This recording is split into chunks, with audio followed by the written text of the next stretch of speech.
온갖 잡다한 강박들이 다 있습니다. 강박. 예를 들면 여기 집에 문을 안 닫습니다. 왜요? 모든 찬장에 가구에 문을 다 열어놓습니다. 왜요? 왜? 문이 없나요? 문을 열어놓으시나요? 문을 일부러 열어놓습니다. 빌트인 같은 것도 다 그냥 빼놔가지고. 네. 초기 현장에 갔을 때 무심코 열었는데 시체가 튀어나와. 무심코 열었는데 이렇게 토막 나는 게 툭 튀어나온 아이고. 경험을 많이 해갖고 그러니까 그게 두려운 거예요. 그럼 쓰레기 봉투 같은 거 예를 들면 그렇죠. 쓰레기 봉투 같은 게 보면 이제 부대자루나. 그러면 이제 발로 한번 툭툭 차보죠 먼저 문 열지 않죠. 원래 톤도 이렇게 늘 일정했습니까? 그런 건 아니셨죠? 그렇죠. 이렇게 막 지금은 이게 지금 그렇잖아요. 네. 좀 재수 없죠. 그러니까 이게 뭐랄까 그렇지는 않습니다. 네. 너무 이게 톤이 안 뜨니까 맞아요. 네. 사람이 좀 생기가 없어 보인다고요. 그렇죠. 맞습니다. 아니 그게 아니라 보통 이 사람이라면 감정에 네. 따라서 또는 주제에 따라서 이게 목소리의 높낮음이 있잖아요. 근데 지금 오늘 이게 훈련된 겁니다. 이게 훈련된 겁니다. 그러니까 그 면담 들어갈 때는 톤이라든가 표정을 네. 이 억제하는 그걸 훈련을 합니다. 네. 그래서 그게 얼굴 표정은 그러지 않은데 톤은 그렇게 된 것 같아요. 네, 네. 자 2005년 경찰청 범죄심리분석관 1기로 선발되셨습니다. 맞습니까? 프로파일러만 20년. 와우.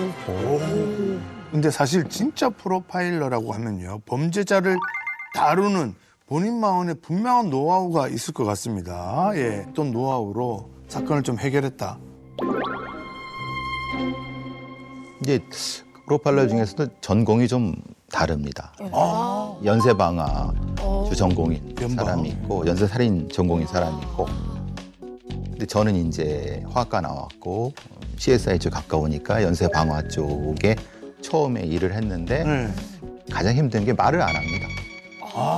이제 취조할 때 뭘 해도 말을 안 합니다. 그래서 이제 제가 재롱을 많이 떨어야 됩니다. 재롱을. 예를 들면 제가 연쇄 방화범입니다. 불 지르셨어요? 지르셨어요? 이렇게 합니다, 진짜로. 진짜입니까? 네, 네, 그런 식으로 되니까 프로파일러들이 가장 많이 걸리는 병이 그 오줌 소태 같은 겁니다. 네. 아니, 그러니까 같이 버텨야 되니까요. 나도 물을 안 먹고 요거 한 잔 먹고 3시간, 4시간, 5시간 계속 하는 거죠. 그러니까 이 떠들어대는 거 속에서 그 거짓말을 벗겨내는 그 안에 진실을. 특히 이제 성범죄자들은 말이 너무 많습니다. 왜냐하면 특히 왜? 이제 이성이 어필을 해야 되기 때문에 이게 발달해 있거든요. 그러면 이제 말을 제대로 못하게 하는 방식으로. 아니 제가 진짜 그러려고 하는 게 아니고 그 여자가 그러지 말고 그거부터 쓰고. 아니 이게 그 쓰는 게 말부터 문제가 아니라 쓰고. 통제를 하시는구나. 예. 통제를 하고 이제 연쇄살인범 같은 경우는 과시형이 많습니다. 자기 방법에 대해서 우월감이 너무 큽니다. 그래서 자기가 어떤 방식으로 범죄를 했다는 것을 떠들고 싶어 합니다. 자랑하고 싶어요. 자랑하고 싶어 하고. 네. 가끔 근데 진실을 조금 안 해주면은 다시 안 올 거니까 조금 얘기해줍니다. 힌트를. 사실 내가 16차와 17차 사이에 한 건이 있는데 내가 우리 저기 박사님한테만 이렇게 알지? 이런 뉘앙스를 해주면 이게 계속 돌아가는 내내 머릿속에 계속 그 몇 달이 남는 겁니다. 계속 그 사람 미치게 만드는 거죠.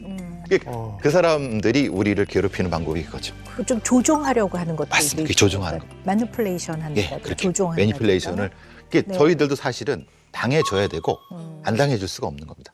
왜냐하면 다음에 또 만나야 되니까. 알고 당해 주시는 거죠. 그렇죠. 그런 것도 있죠.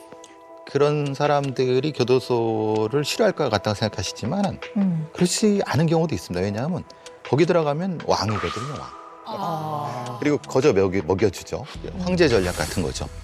그런 자들은 사람이 자기를 두려워한다는 그 두려움을 보는 그 눈을 보는 게 네네. 너무 에너지예요. 그러니까 이제 그걸 이용해야 되죠. 이제 계속 우쭈쭈 해주는 것도 부담이 중요한 없구나. 부분인 거고.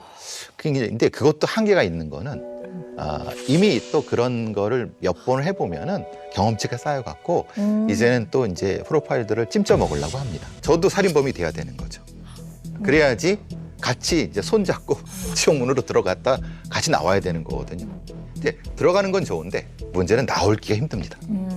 그게 사실은 이 프로파일러들을 정신적으로 많이 힘들게 하는 부분도 있죠. 그럼. 네. 근데 어쨌든 용의자들은 그 안에서 이렇게 프로파일러랑 그다음에 용의자와 이 두 사람 사이에서의 이 심리적 에너지가 있잖아요. 근데 이 용의자는 에너지가 굉장히 높단 말이에요. 그냥 자기를 방어하기 필사적으로 이 에너지를 감당해야 된단 말이에요.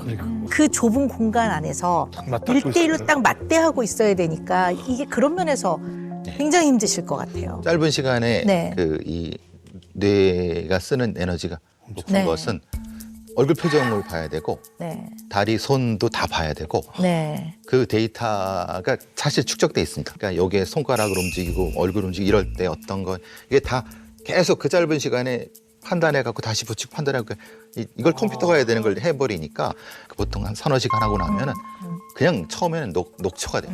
푹 떨어지죠. 이게 그냥 뭐 말하는 것을 듣는 것이 아니기 때문에 그래서 저희들은 이제 3일 일조가 대학교 돌아가면서 하거든요. 돌아가면서 이제 그렇게 해야 되고 그렇게 못하면 이제 그 번아웃 되죠. 완전히 번아웃 되죠. 일주일도 못할 겁니다. 자, 오늘 어떤 고민을 하실지 너무 좀 궁금하긴 합니다. 예. 네, 그럼 두 고객님께서는 어떤 고민으로 저희 금쪽 상담소를 찾아주셨는지 영상으로 영상 분석 영상으로 함께 확인해 보시죠.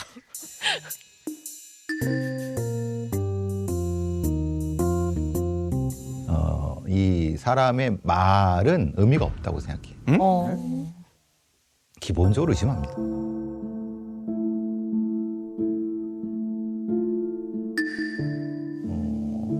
굉장히 순진한 얼굴로 막 울고불고 막 이렇게 하면서 부모가 학대를 했고 막 그래서 자기 부모를 죽였는데 실제로는 돈 때문에 죽인 거죠. 그 악마적인 마음을 숨기고 자기는 특이한 이유 때문에 그 짓을 저질렀다고 얘기하는 거예요. 살인자를 면담한다는.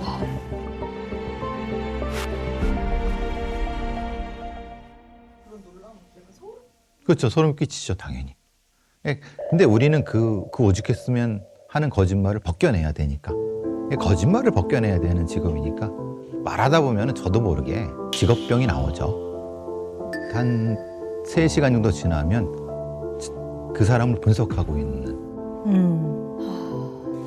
저를 발견하고 그 사람도 그렇고 그럼 그냥 억지 웃음 웃으면서 헤어지는 거죠. 온갖 잡다한 강박들이 다 있습니다. 강박. 예를 들면 여기 집에 문을 안 닫습니다. 왜요? 모든 찬장에 가구에 문을 다 열어놓습니다. 왜요? 왜? 문이 없나요? 문을 열어놓으시나요? 문을 일부러 열어놓습니다. 빌트인 같은 것도 다 그냥 빼놔가지고.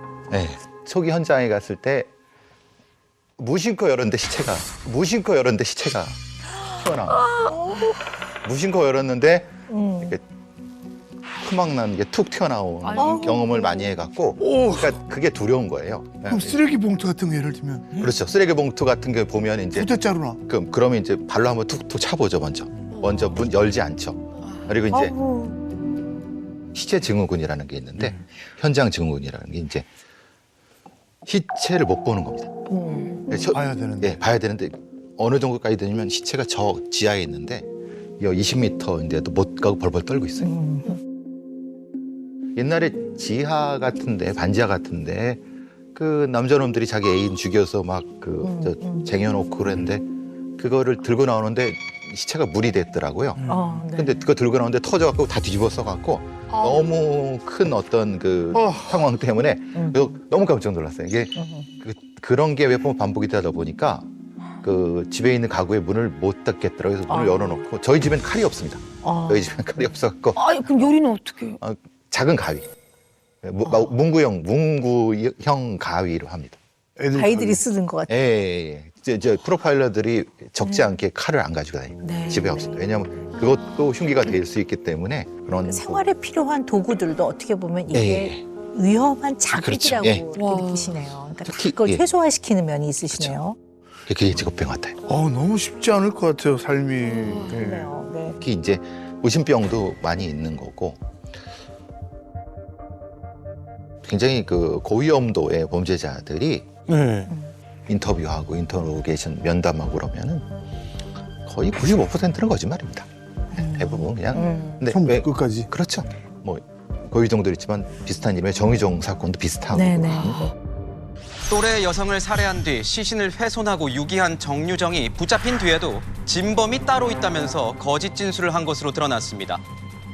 지난달 25일 전 남편을 살해한 고유정은 범행 엿새 만에 경찰에 긴급 체포됐습니다. 고유정의 범행은 처음부터 끝까지 거짓말을 일삼으며 중학생 딸의 친구를 살해한 이른바 어금니 아빠 이영학이 딸 친구를 죽였다고 시인했습니다. 체포된 지 닷새 만에 그리고 3차례 경찰 조사 끝에 나온 자백입니다. 근데 이영학 사건 같은 경우는 굉장히 좀 그 벗겨내기가 힘들었다고. 네. 왜냐하면 그 사람이 말하자면 스스로 자기가 그 장애인이라고 생각을 하는 거지 않습니까? 이영학 사건은 진짜.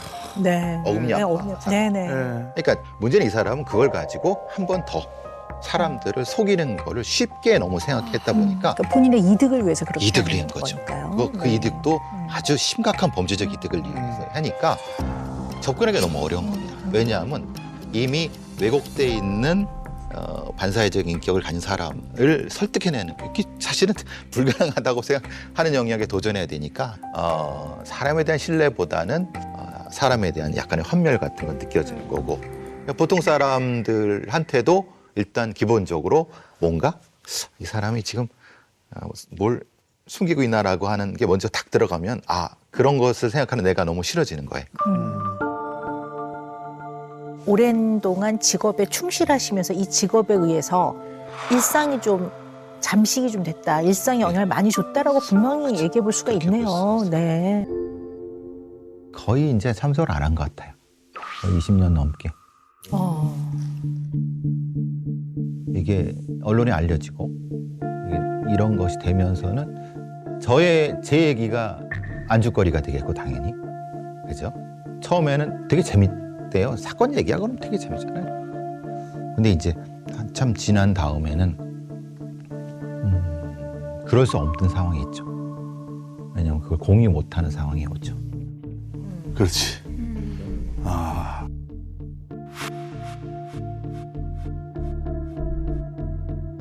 그래서 많이 축소돼요. 제가 축소시키지 않으려 해도 그러니까 이미 그렇게 다른 사람들에 비해 좁아진 사람들 속에서 적응한 것 같아요. 근데 그래서 불행한가요? 그게 불행한 건가요?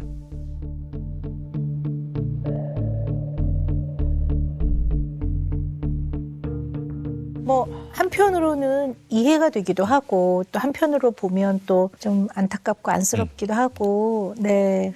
지금 이제 직업에 너무 충실하다 보니까 그리고 직업이 갖고 있는 특성 때문에 이제 오랜 시간 영향을 받다 보니까 나 안에는 직업도 있고 직업이 아닌 부분도 있는데 우리 배 교수님은 직업 이퀄 배 교수님 이렇게 돼 있으니까 일 이외의 자극을 아주 최소화시키시는 것 같아요. 네. 그래서 창문 없는 집에 산다 그런 네네. 느낌이 들죠. 네네. 그래서 제가 HTP는 아예 HTP가. 하우스 트리 퍼슨 우리 집도 그려보라고 그러고 가족 그려보라고 나무 그려보라고 하는 거에 이제 집을 그리면 창문을 안 그렇죠. 없고 문은 있지만 네. 문은 있는데 하나밖에 없는 거죠. 들어가는 네네. 나오지 네. 않는 뭐 이런. 네. 보통 이제 창문과 문을 외부와 소통하고 외부와 연결돼 있어서 관계를 맺고 싶은 그런 부분들을 많이 표현한다고 하거든요. 네.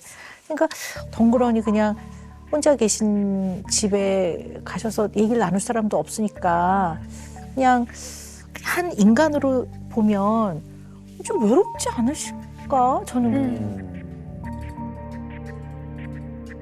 그렇죠. 그건 뭐 말씀하신 것처럼 네. 그런 부분들이 아무래도 이제 조금 나이가 40대쯤에는 그런 거 없이 막 정신없이 했는데 50대 넘어가니까 그렇죠. 외롭죠. 사실은 외로운 거죠. 예, 외로운 거의 감정을 뭉개버리고 사는 거죠. 사실. 제가 여기 넣었다고 하는 것처럼 그것에 대한 개념 규정을 안 하고 틀어버리는 그런 느낌이 있는 거죠. 이제 어떨 때 그 외로움이 아주 이렇게 절실하게 느껴지세요? 보통은 이제 어머니를 오랜만에 했을 때 어머니 뵈면은 이제 그 말씀을 이제 1절부터 4절까지 하시죠. 늘 하시는 말씀 쭉 하시죠. 이제 그 4절 끝날 때쯤에 현타가 오죠.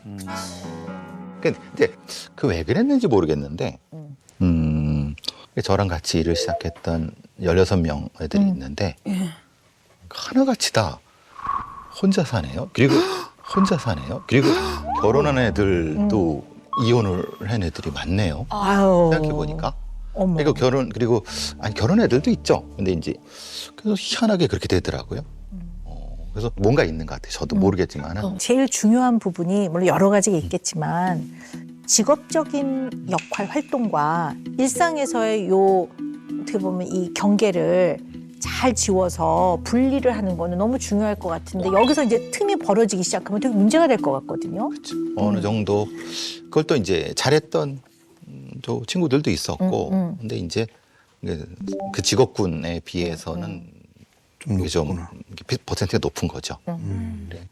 그러면 노력은 안 해보셨어요? 어떤? 새로운 인연을 만들려고. 해보기도 하죠. 근데 이제 선볼 때가 가장 은 게 제가 첫 장면은 굉장히 재밌는 사람이거든요. 잘 웃기고 네. 처음에는. 네. 그래서 잘하면 1시간은 제가 책임질 수 있습니다. 야, 대단하시네. 근데 이제 1시간 지나면은 뭔가 그 여성분의 표정이 바뀌어요. 왜요? 그러니까 제가 저도 모르게 1시간 지나면 범인을 다루는 것 같아요. 범인을 다루는 것 같아요. 변하는 것 같아요. 그래서 보통 제 버릇이 얼굴 잘 안 보고 그냥 얘기할 때도 그냥 고개 숙이고 있고 너무 많이 보면은 그 사람이 의심하고 또 반대로 내가 의심한다 생각해 좀 이상한 묘한 상황이 돼갖고 그냥 보통 이 상태 약간 비틀어 앉거나 아니면 뭐 그렇게 하죠. 네네. 아니 근데 뭐 좀 궁금한 게요. 그러니까 나는 진짜 결혼하고 싶은데 이래저래 바쁘고 일하다 보니까 놓쳤어. 이 부분이 많으세요? 아니면 진짜 이렇게 누구랑 굉장히 가까워지는 게 어려웠는지 굉장히 궁금해요. 40대가 좀 됐을 때인데요. 우리나라에서 제일 뭐 한 5째 하나 든다고 하는 사학재벌의 어떤 분하고 이제 그 선을 보게 됐어요. 선 뭐 이렇게 연결이 됐는데 결혼 전까지 갔죠. 근데 너무 상처가 컸던 거예요. 제거에 필요하냐? 보디가드가 필요했던 거예요. 저를. 그러니까 그렇게 한 거죠. 그러니까 처음에 몰랐었는데 그러니까 그렇게 제가 이용됐다는 생각을 하고 재작년인가 이제 뭐 이런 여러 가지 이런 제가 뭐 어줍지 않은 상담도 해주고 뭐 얘기도 해주고 그러는 과정에서 어떻게 됐는 걸 만나게 됐는데 저를 카운셀러로 생각하는 거예요. 남자인 카운셀러인 거예요. 그런 상황이 많이 종종 발생하죠. 그래도 뭐 어쨌든 뭐 얼굴도 알려졌고 뭐 이렇게 되면서는 그게 가장 또 작은 상처 무시하지만 또 상처가 되니까 또 비껴나가는 거죠. 네. 아니 왜 물론 이제 배 교수님 하시는 직업적인 어떤 특성을 고려는 해야 되는데요. 프로파일러 분들이 다 미혼은 아니시잖아요. 그죠? 결혼하신 분들도 많으시죠. 그렇죠. 근데 배 교수님이 이렇게 혼자 마음에 이렇게 내재화시켜서 혼자 다 이것을 그냥 혼자서 다 해결을 하시는 그 나름 이유가 있을 것 같아요. 저희 이모가 무당이었거든요. 근데 이제 이모가 이제 보인다고 하잖아요. 야, 그 귀신들이 니네 다 어깨에 있구나 이렇게.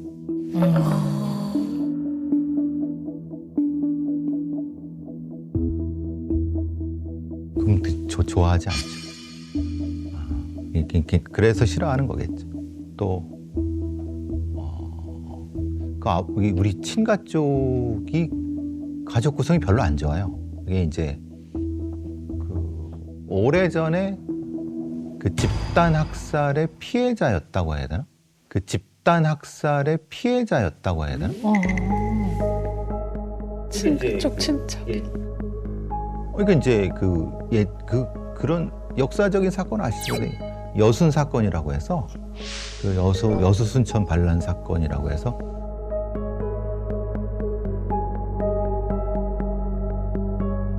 그 집성촌에 있었는데 그 집성촌에서 그런 사상적인 문제 때문에 가족들이 서로를 죽였어요. 너무 가슴 아픈 사건이다. 와. 이념의 문제로. 이제 그래서 친척들이 별로 싫어해요, 서로들. 아버지 형제가 한 7남매가 넘는데 그 앙금들이 가지 남아 있는 거죠, 서로. 그러니까 아예 그 가족은 아예 안 보고.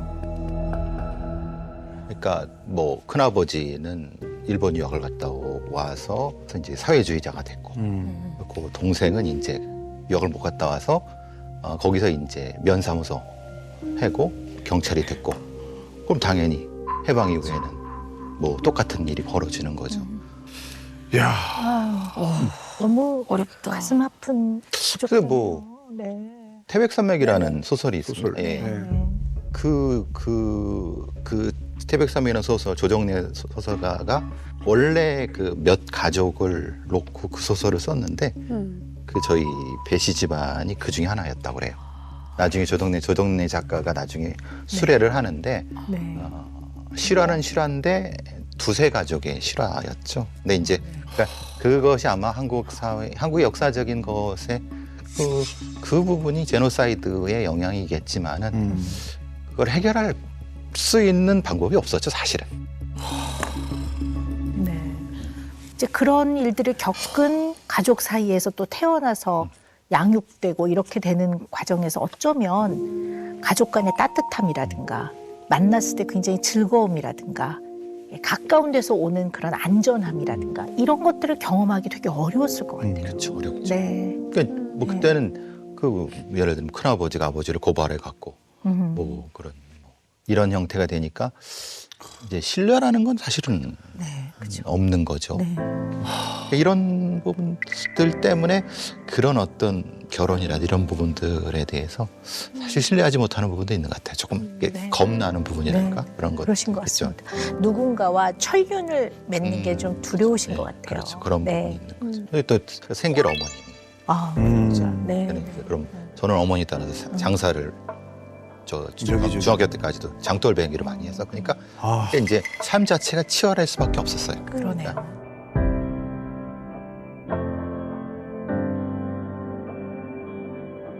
근데 이제 아마 제가 고등학교를 올 때 제가 파일럿을 지망했거든요.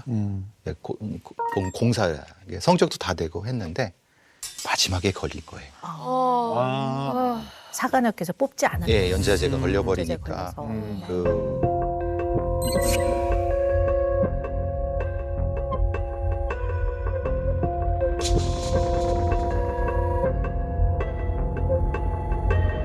담임 선생님이 이제 얘가 왜 못 가지라고 했는데 그걸 아버지가 얘기해 주시더라고요. 지금 제가 들은 얘기를. 네. 그때까지 숨겼던 얘기를 해주시더라고요. 그래서 야, 이게 저는 그때까지는 진짜 세상에 거칠 게 없다고 생각했었거든요. 근데 그때 막 그 세상이 무너져 내리는 느낌이 들었었어요. 그렇죠. 왜냐하면 선생님 자신이 잘못돼서 일어난 사건이 아니잖아요. 근데 그거에 대한 책임을 내가 져야 된다고 생각을 하면 완전히 족쇄처럼 발목을 잡고 있는 거니까요. 내가 아무리 노력을 해도 이 족쇄에서 벗어날 수 없는 부분이 일면 있다는 생각을 하면 굉장히 절망스럽고 무력감을 느낄 것 같아요. 네. 그때 고통스러웠는데 내색을 못 하겠더라고요. 어머니가 너무 고통스러워 하신 것 같았고. 네. 너무 미안해 하시고. 네, 아버지도 마찬가지였었고. 너는 여기에 앉아있는 네 그 큰아버지를 귀신 때문에 못 갈 거야. 이 말씀을 듣고 보니까 이모님이 이제 무당이시니까 계속 이제 이거는 네가 신을 받아야 돼. 뭐 이제 이런 비슷한 얘기를 하셨을 것 같아요. 아버지가 질색하셨죠. 네네. 그러면 배 교수님 입장에서 가족이 친가는 그래. 또 외가는 끊임없이 나를 두렵고 불안하게 만드는 존재였을 것 같아요. 두려웠죠. 네. 그리고 이 얘기는 사실은 어머니는 모르시죠. 어머니한테는 얘기하지 않았죠. 왜냐하면 어쨌든 어떻게 또 아무리 그래도 이 보통 사람으로는 이해 못하는 거지 않습니까? 네, 그럴 것 같습니다.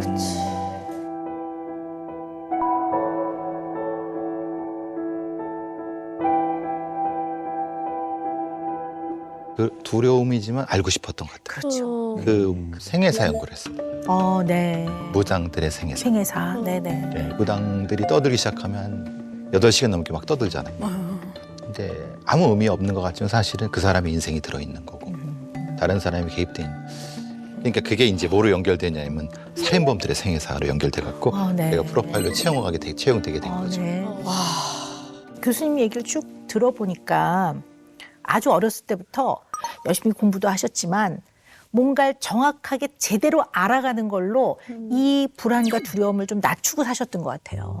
그래서 지금은 직업적 역할이 좀 더 깊은 이해를 갖고 사람을 이해하는 걸 통해 뭔가 진실을 밝히고 정의를 실현하는 이런 일에 열심히 몰두하고 계시는 게 아닌가 싶거든요. 네.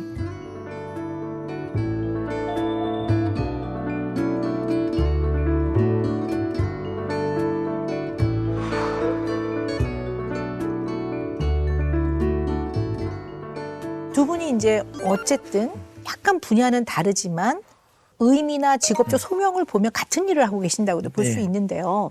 근데 어떻게 보면 너무 걱정도 되고 또 그러면서도 이렇게 직업적인 소명을 다 하시는구나 이제 이런 생각이 드니까 또 감사하기도 네, 하고. 너무 감사하기도 하고 지금은 많이 치유가 됐어요, 스스로.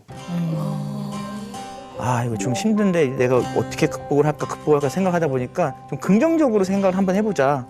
라고 해서 아, 내가 이거 분석을 하면은 지금 하늘나라에 간 애들이 나중에 진실규명을 해줘서 전 사후세계를 믿거든요. 원원이라도 좀 달랠 수 있게끔. 네, 저도 죽으면 언제든 만날 거잖아요, 그 친구들. 그 친구들한테 고맙다, 고맙습니다. 그 얘기를 하겠다라고 생각을 하니까 그때부터 무서운 거보다도 더 적극적으로 해야겠다. 국가와 국민을 위해서 애쓰시는 제복근무자 포함 이 두 분 같은 일을 하시는 분들 굉장히 너무 감사드리고 너무나 의미 있고 가치 있는 일을 하신다고 정말 박수를 마음껏 쳐드리고 싶습니다. 정말. 네. 그래서 오늘 운영 매직은요. 의심보다는 진심. 주시는 거예요? 네. 네. 그분께 뭐죠? 아, 네. 의심하지 마시고 예, 예. 어떻게 다 제발 있으니 제발 드리는 거예요. 좀 예, 예. 의심하지 마시고. 2024년에는 의미 있고 가치 있는 일을 하시는 이 두 분이 좀 더 편안하셨으면 좋겠습니다. 네. 즐거운 시간이 좀 많으셨으면 좋겠습니다. 계속 얘기하면서 궁금했던 건데 그 귀신이 있다고 그랬잖아요, 어깨에. 그 적외선이나 자외선 같은 걸 한번 찍어보고 싶어요. 나오나요? 뭐든 찍어보면 나오겠죠. 찾아뵙겠습니다. 무료로 해드릴 테니까 걱정하지 마시고 한번 오세요.